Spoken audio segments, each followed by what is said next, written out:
Welcome to another modern mind-ancient book where we're going back to move forward. We're finding a love for the law, the prophets, and the writings. My name is Roger. I'll be your host. We've got Pete today with us. Pete, how are you? Good this morning. And Landon. Howdy. Thanks, boys, for being here. We're going to do today the book of Titus in the New Testament. The last book that we did was 1 Timothy, and Timothy was half Jew, half Gentile, uncircumcised, taught the law, fell in love with Jesus. In this case, we got Titus, who was probably just converted pagan. Right. But fell in love with and started practicing the ways of Christianity, which at this time was a sect of Judaism. Right. So he made the leap, right? Right. From whatever he practiced before, he now became a follower of the way. Right. The Jewish Messiah became his hope. Right. So Paul spoke very highly of Titus and his ministry. Paul was not a person who gave out compliments or commendations without good reason. Titus is described as Paul as the true child of a common faith. Titus, like Timothy, was not only his son, but also his right-hand man. He was a fellow worker who could be trusted with the most difficult of ministries. Titus did not have the blessings of being raised in a Jewish home. Therefore, he would have a significant challenge in studying the Old Testament scriptures that he might preach and teach the whole counsel of God. So the question is, what was the whole counsel of God in the first century? The Jewish scriptures and A few letters, few letters. right? Yep. And would everybody have every one of these letters? No. No, because they were given to individual churches and people. So, was the canon mostly finalized by this point? Not yet. Not quite finalized, but all of the scrolls were understood, right? So, the things that we call the Torah, done. Done. Yeah. Done, understood. The writings, done, Done. understood. Right. The prophets, working on that yet, but most Pretty of them close. done, understood. So of the three, we just had to determine if, Maccabees and things like that would be added. Enoch and Yeah, well, I don't think Enoch was ever considered. I know that the Maccabees were in the Jewish texts for sure, right? So, you have this foundation of which we call the Old Testament, but it's not. It's the Testament. right. The books that we have from this time are written because of the prophecies, because of what God had done prior in the entire world. So, Titus is welcome in a religion where Jesus is the King of all men. Right. And the King of the Jews.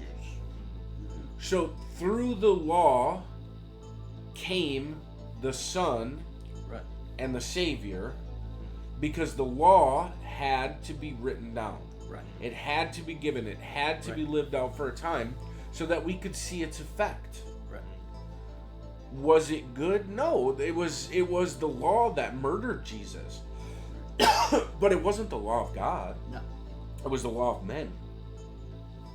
So as Israel existed in the world, and they went through great turmoil. I mean, having fallen from grace, losing the temple, and then being, rebuilding the temple, but bringing back Babylonian, Persian history, being subjugated to the people. Babylon was founded by Nimrod. Yeah. That whole worldview is one that was antithetical to God. Right. They were the conquerors, the men of old. Right. And the Babylonians pursued that to be the... So, we know that the Bible teaches that God created order from chaos. Right. The Babylonians thought that they would create order from chaos. But they did it in the mind of Cain, Right. who crushed the head of Abel, Right. usurping the seed war so that he would be the one who, essentially becomes the Right. savior. He was totally mistaken. But even God said, Cain, you gotta be careful. Yeah, just Yeah. before he murdered Abel, he said, Right. hey, sin's crouching at the Right. door. Yeah. This desires to have you, but you must master it. Yeah. And that's where Israel was taken captive to. Right. To the one who started all that. Right. And then they come back, and they come back with it's not right. The religion's wrong. No. But they're doing it out of fear, right? So, I mean, I kind of get it. If you've disobeyed the commands of God for so long Right. that you were eventually crushed, Right. then when you come back, you might be so afraid that you become despotic Right. over the law. Right. Go the opposite direction totally. Order from chaos Yeah. by force and violence. Yes. But Jesus taught us order from chaos by giving up ourselves. Right. It's totally the opposite Right. of God's economy. And that's what Jesus came into. Right. But he is the King of all men. Right. And now that we're in the time of the Gentiles, he's ruling and reigning by allowing us to come to the foot of the cross, and then from there decide how much reward we want in the kingdom to come. Yep. Right? Yep. So the question is how much reward do you want? Right. If Titus can enter as a pagan and then work hard to understand the foundation, Right. which is the Old Testament books, then shouldn't we do the same? Right. That's what I'm doing. Mm-hmm. I came in as basically non-religious, Right. I guess. Yeah. I had a miraculous moment. God was good. He changed me. Right. And in that moment, I knew that my best course of action was to follow the one who was, is, and is to come. Right. But I didn't stop at the foot of the cross, which is the reason why this podcast exists. I'm trying to pound this into the world that Jesus can save you, and only His blood. Yes, Yeah. that's a wonderful message. Right. It's the truth, and Right. there's no other way. Right. Right. But it's not where you stop. Right. I think the biggest thing, if those who don't know, I'm pretty young. I'm 18 as of this recording. Coming from the younger generation, it's when I first started, it was pretty hard to care because a lot of people at my generation just really do not care. Why should I care about God? And why? I mean, I can make my own rules. Yeah. Why should I listen? It was only until I was given a reason I was like, right, I need to know more, and I started chasing after it. I heard the Jesus, my whole Right. life. I'm like, there surely has to be more. There's 66 books. What else is there? Right. So yeah. And so how has that played out for you? So, we'll just call you Tim or Titus. know? Yeah. So you're like me. My family is Fergus. I'm a Scottish descendant. Your father's straight from England, Yep. right? So, here we are, a bunch of Gentiles sitting in a room talking Right. about the law in the Old Testament, Yeah. which is the grace of God. Right. So, that Jesus can't be the Jewish Messiah if he doesn't teach the Gentiles Right. to keep Torah, Yeah. right? And what is he doing right now? Right. Yeah. So, I mean, how, at this point, how has it played out for you, young Titus? Me. Yeah. Honestly, I can't see any other option, right? Because I mean, everybody's like, oh, well, you just gotta look at your other options. I'm like, this is the only logical option. Right. Is Jesus, and that's the thing, though. I mean, I wasn't pagan. I know Titus was pagan, but I could imagine him being in this world of I just want to follow me, and getting to a point of maybe I'm not right. Maybe I'm not the solution, and going to someone that is the solution just changed everything, really. So it was just groundbreaking for me, life changing. Yeah, and so what practices have you changed? What things have you changed in your life? Well, first of all, reading the Bible was the biggest one. Yeah.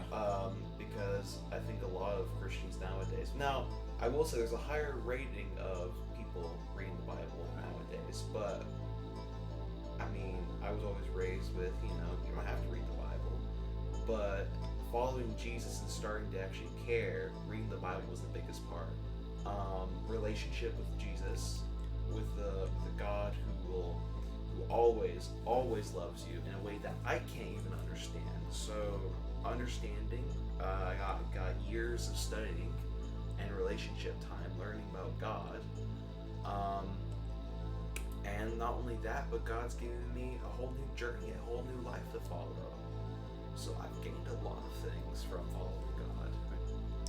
So of the things that you read, has there been anything that you've took and put into practice that have made a difference for you? Oh, 100%. Sermon on the Mount. Yeah. That's the biggest one for me.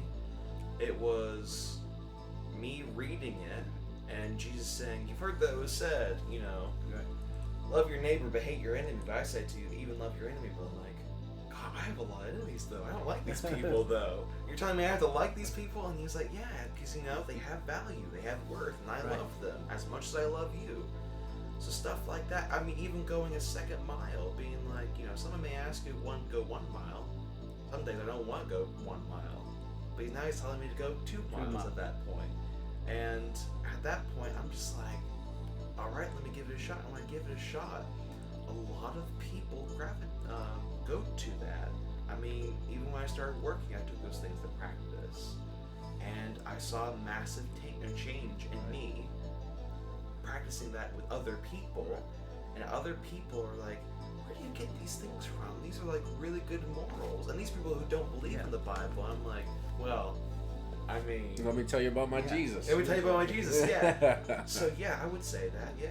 Sermon on the Mount, I mean, there's so many other options, but the biggest one for me that really started that was the Sermon on the Mount. The Sermon on the Mount is his manifesto, right?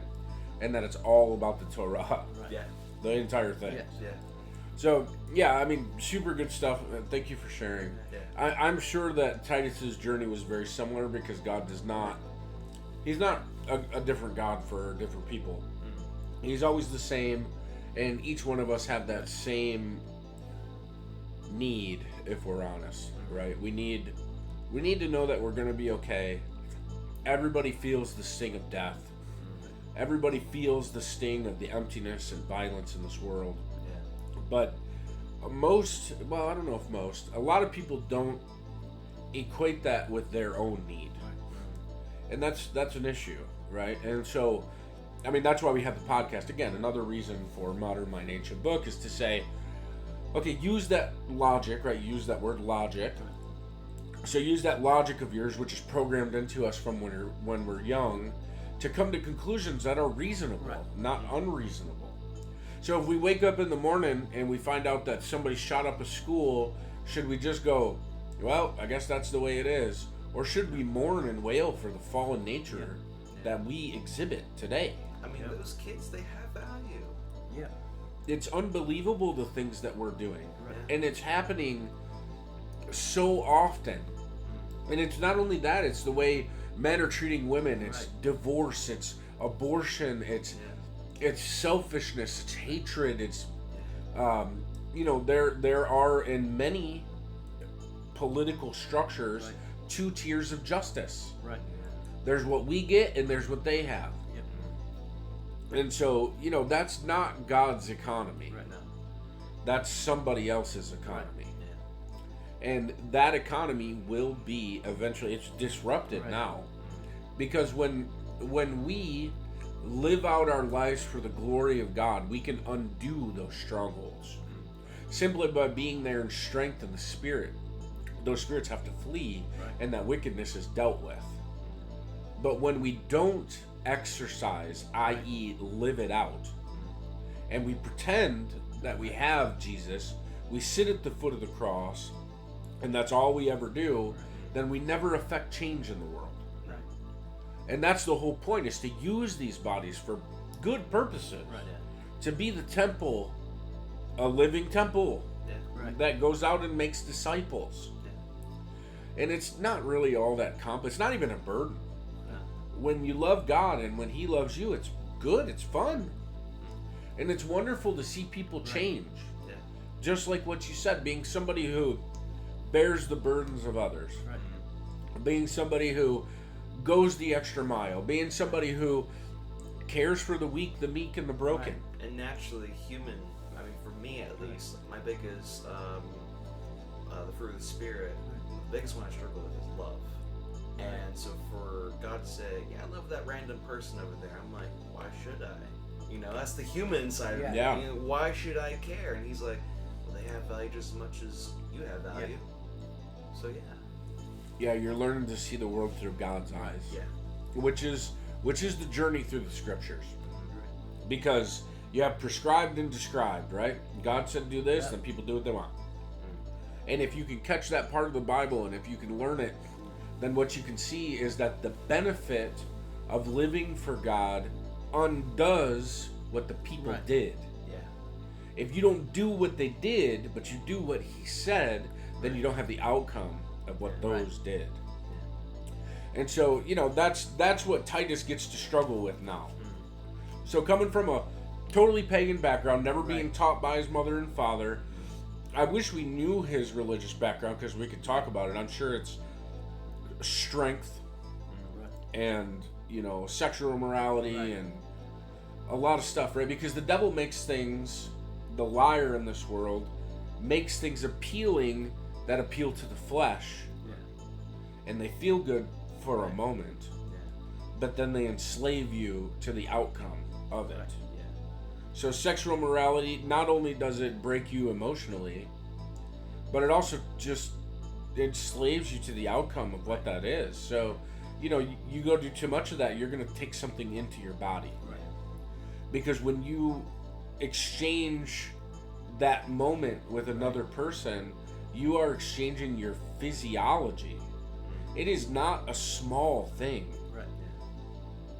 And for some reason, you just look at the television, you look at advertisements, and there's a huge thing that starts with the P that everybody indulges in, which, by the way, if you're listening, is human trafficking. And they hurt those girls. It's not worth your time. Stop doing it. Don't participate. But it's millions and millions and millions of hits. And it's the appetite of the flesh. So, you know, Titus had to learn that what he is used to calling normal is evil. And what he is used to living like is not the way. And apparently he took it wholeheartedly. Because he ended up being part and parcel with Paul and Timothy. Paul, Timothy, Titus. Paul, a Pharisee, was rolling around with a half Jew and a pagan. I mean, that is so cool. Was a Pharisee, he shouldn't have even talked to him. Yeah, let alone sit, eat, dine, and work, you know? So, I mean, this is the miracle of Jesus. And this is my heart and desire on this matter. So this is the one new man.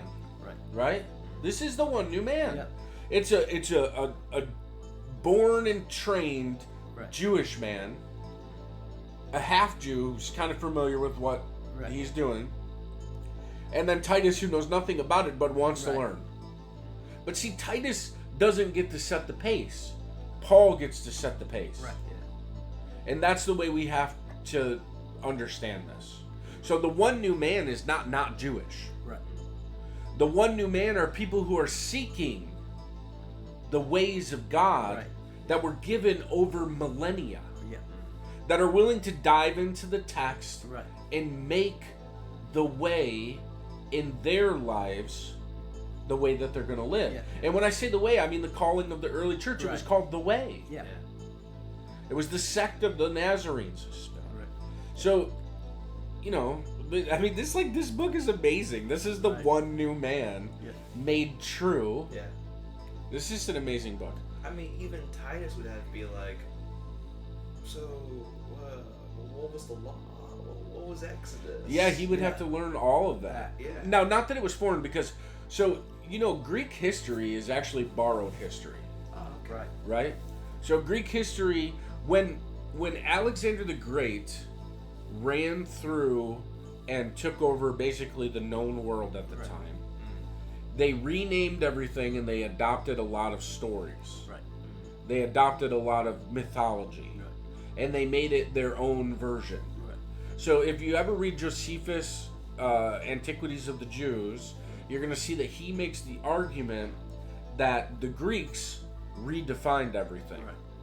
but that they had a borrowed history, that they had a history in common, and that they indeed descended from the sons of Noah, of Japhet, if I understand right. So, it's not like there's not overlap. Honestly, if you look out in the world at all the stories, there's tons of overlap. Even Hinduism has a one true nirvana, right? Which is the real power, and then you have this immanent version of it, which expresses itself in people and these gods and stuff.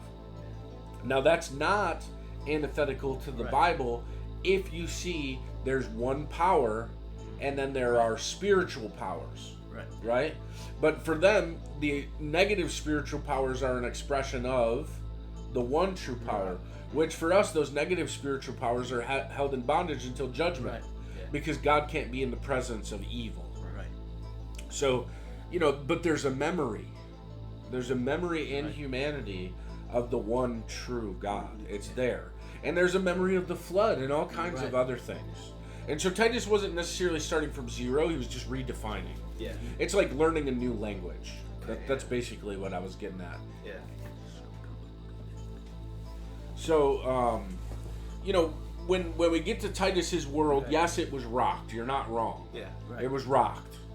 But it was rocked by such a spiritual power that he changed. I think it's so different than how it is now. I mean, for me at least, I grew up in the church.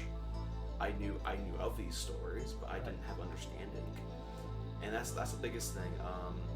For those that don't know, I'm learning how to teach someone about the Bible right now. I won't say his name right now, but he never grew up with the Bible. So I mentioned to him about Moses, and he's like, "Who's that?" Yeah. I'm like, "Oh man, you gotta know these things." But when I first started doing this, I knew of them, but I didn't have understanding. So once I started reading, my whole definition of these characters had to be changed from what I knew before. Yeah, that's right. Because, if you just know the kids' stories, you don't actually know the stories. Yeah. That's right. Okay, so back to Titus. So you are a young man left on an ancient island, Crete, a significant island for commerce in the Mediterranean Sea. It's about 150 miles long and 25 miles wide. The citizens of Crete have an idolatry and an associated immorality. Christianity came to this island through the conversion of a few people on the day of Pentecost. This started Christianity. So the day of Pentecost means this. These were proselytes, right? So these were people that came from the island of Crete to Jerusalem to Shavuot, a feast, where they were expecting to celebrate the king is outside of the city and he is coming. It's all very messianic. They blow the shofar, blow, woo, all this stuff happens. They have a feast. It's a really great thing. We are going to celebrate it at the church for the Friday night studies. And so, these proselytes come there and they hear the disciples each speaking in the language of the people who are there.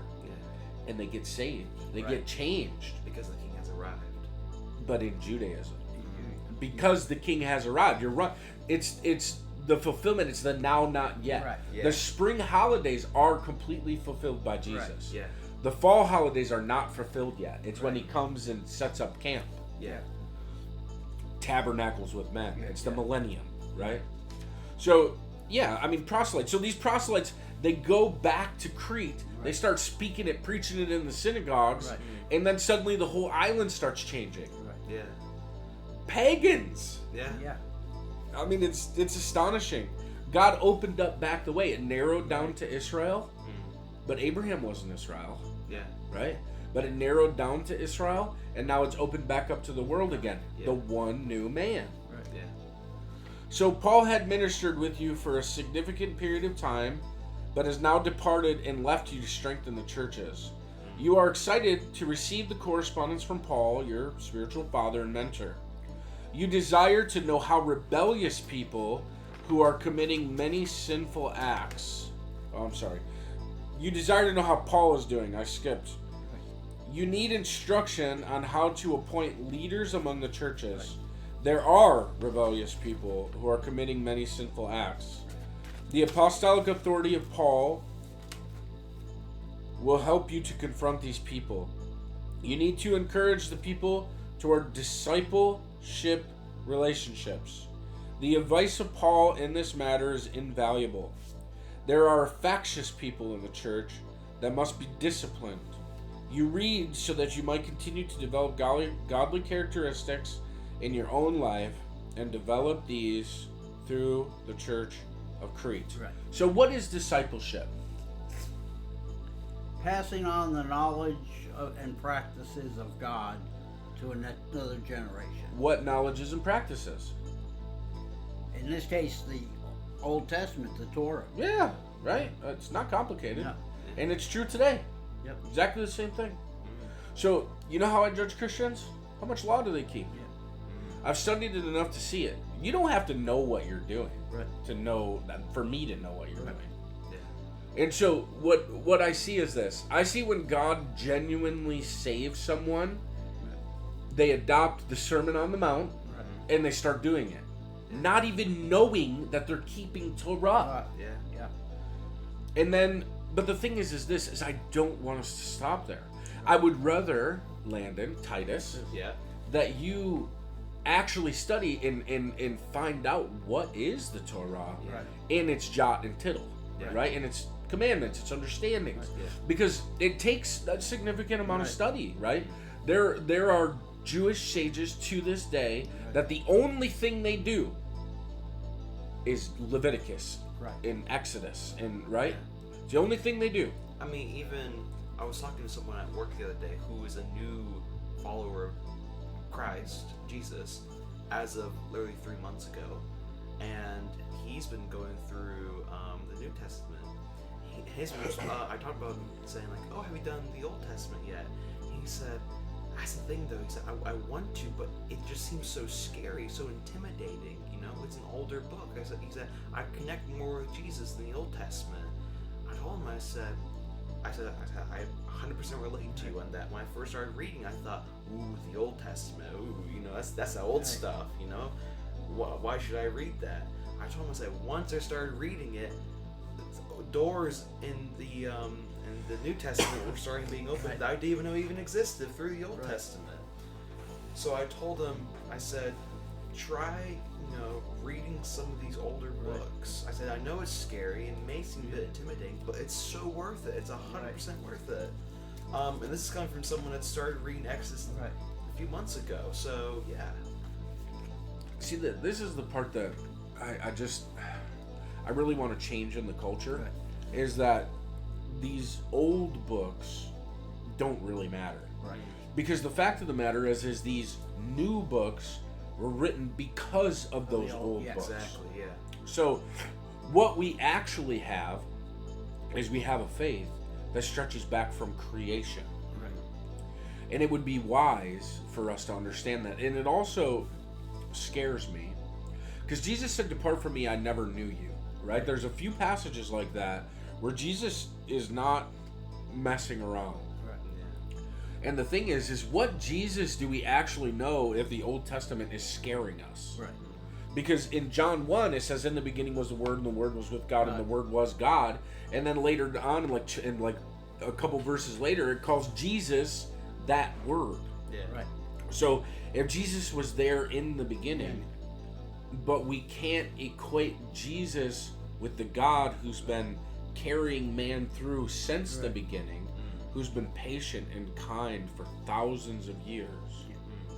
But instead, the Old Testament God is some destroyer. Yeah. Then we don't even know Jesus. Yeah. Which would go back to depart me from me because I never knew you. Right.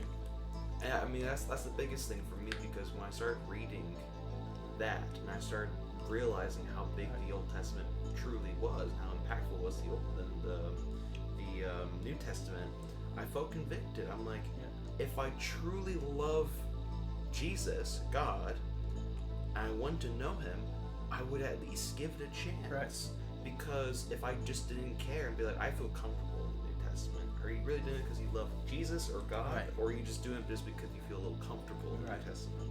I would say that if we feel comfortable with the New Testament, uncomfortable with the Old Testament, we don't even know who God is. Exactly. Yeah. Because what we think of the New Testament is that it's this peachy, rosy thing. Right. But Jesus wasn't peachy Yeah. or rosy. God loves everybody, and He's taking everybody to heaven with Him. Yeah. He just That's was the- kind. Yeah. Just like God is kind. But there are consequences for actions. Right. Yeah. And you see that in the Old Testament. So here's the difference between the Old Testament and the New Testament. The documents in the New Testament don't really give you the end result of action until Revelation. Yeah. Right. There's some very scary stuff in Revelation.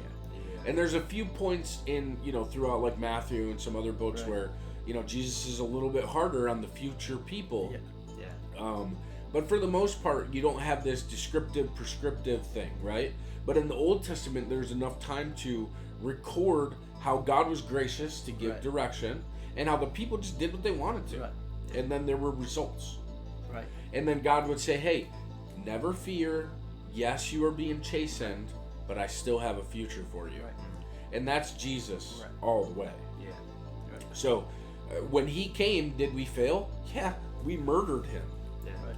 But never fear, He still has a future for us, right? Right. So it's not that they're two different ways of living. In fact, it's far from that. Yeah. It's exactly the same principles and cycles. Yeah. Right. The time of the Gentiles has been full of exactly what Right. happened in the time of the Jews. Right. When the people had it, they rejoiced and they were happy. Right. We're doing books that talk about this, where all these things are just growing and becoming, and they become this one new man, and it's so good. But then Emperor Nero comes and crushes everybody and kills everything. Then there's a time of dispersion, and Israel is utterly destroyed soon following.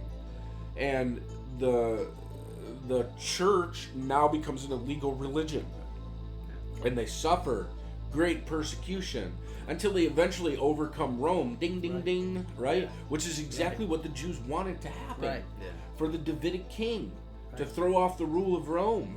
Yeah. But instead of waiting and acting on behalf of what the Davidic king, the knowledge of good and evil, Right. right? Can you have it now? No, No. right? Not in that way. Right. And that's what we had when Jesus was here. Can you have the Davidic king as you want him? Right. No.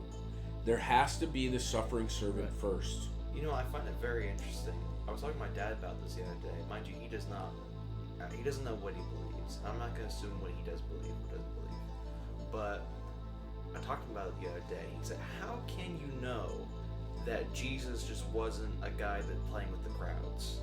I told him, I said, well, it's very simple. I said, we're talking about a culture who's expecting Messiah to come down on a white horse and conquer Rome.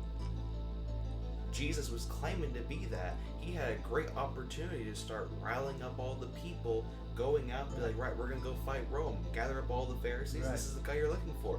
But he didn't do that. Right. He had a great opportunity of, having a brand new thing Right. to go take over Rome. But he didn't, though. Instead, he showed wisdom, grace, and mercy, Right. even saying to love their enemies. Right. And for that reason, it's very trustworthy to follow Jesus for Right. that and many other reasons. That was distasteful to Jewish people in the first century. Because they had become a nationalistic... Now, don't get me wrong. Israel is a warrior nation. Right. From the beginning, Israel yeah. is a warrior nation. Yeah. These are not slouches. These are not weak men. These are strong men. Right. And it's right because this world is violent and we have to defend ourselves.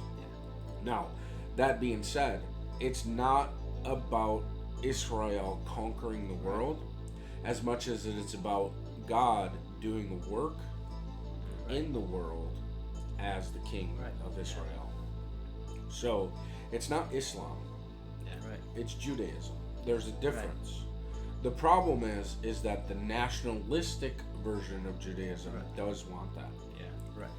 And that's not what Jesus is. That's not what he was then. It's not what he is when he comes back. Now he will, according to prophecy, rule the world from Jerusalem. And it's going to be weird. It's going to be like almost like an alien invasion or something. I don't know. When I imagine this, I imagine he comes out of the sky. It's real weird. Yeah, my imagination takes me to strange places, but he just comes back down. He's like, "That's my seat right there. I'll just sit right there." Well, first he conquers the nations who come to war against him. Yeah. Which is weird, right? So, like my mind says like somehow we track a spaceship approaching Earth. And the satanic system here decides that we're gonna blow it out of the sky. Yeah, like I don't know. I just it's very sci-fi. Yeah. So I don't know what to do with that, and I can understand why your father, rational people in general, would struggle with that idea. But I mean, consider the fact that the United States government is telling us that there are things that defy physics. That they're catching on radar and all that kind of stuff, right? So, I mean, we're kind of already being prepped for some weird change. And Jesus is weird, man. He walked in and out of houses without opening doors, appeared out of nowhere, floated into the sky. I mean, we've learned these days a bit about quantum physics, about like superpositions and stuff like that. So there can be things that are in all places but in one place. And I don't know what that is. I'm just a dirt creature. I'm supposed to have a garden, make babies, and eat food. And I'm good with that. And be kind to my neighbors. That's the biggest reason why people. I mean, at first for me, when I was reading the Bible, I'm like, "Where's all the spiritual beings? Where? I want more information about that." But now that I've grown with it, I'm like, can I even really understand that to begin with, or is that really my place to understand that? Well, the thing is we define them as separate. They're not flesh; they're spiritual. But the truth is it's both. You're spiritual. You're just in a body. You're clothed.